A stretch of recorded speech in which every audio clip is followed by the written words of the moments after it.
The FBI reportedly trying to tip off the Pentagon that Hassan was a commissioned officer to show just how far up the chain of command he was. But the Pentagon took that abbreviation for communication, which lessened the severity and the impact of the memo. Van Hipp calls it a wake-up call. He's the former Deputy Assistant Secretary of the Army. Van, what do you make of it? This is a classic screw-up, isn't it? This is really disturbing, Neil, and it's not unlike what we saw on December 25th. I mean, we just got lucky on Christmas, and we didn't get lucky at Fort Hood, where 13 people were killed.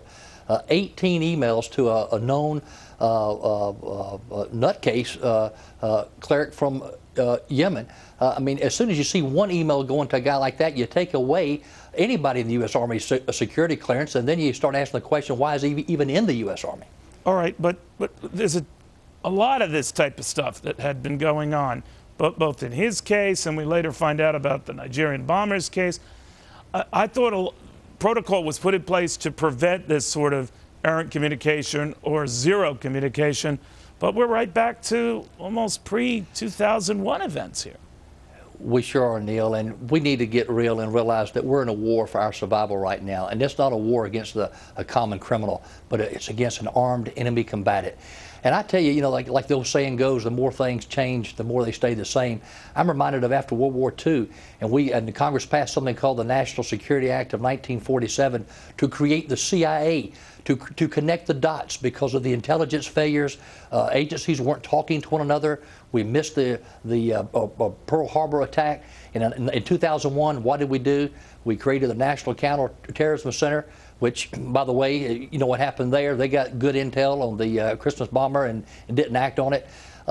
Here we go again, adding layer of bureaucracy after layer of bureaucracy on top of our intelligence community. No wonder they can't talk to one another. No wonder we're seeing this. So what is potentially changed with the president ordering this sort of 30-day review to sort of tie things up and make sure this sort of thing doesn't happen? But well, in fairness to the president, in fairness to these huge bureaucracies, they're huge bureaucracies.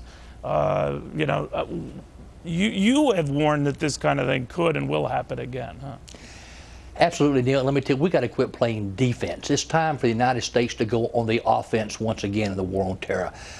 It was Fort Hood. It was the Christmas bomber where we got lucky. Next time it may be a biological attack, and there's some very disturbing intelligence out there right now about a possible bioterrorism attack. One thing we got to do differently, Van, you'd say quit playing politically correct games, right? We got to think outside the box. If we know bad guys are trying to blow up airplanes, why don't we get the head of security for El Al to meet with the TSA, and let's learn from the Israelis. That's probably the one country in the world that the bad guys and the terrorists hate more than us, and they've been pretty safe in recent years. Let's think outside the box, and let's have some good old-fashioned common sense too. Let's bring in El Al to work with us. They've gotten it right. Call a war on terror for what it is, I guess. Van Hipp, always good seeing you, my friend. Thank you very much. Good to be with you.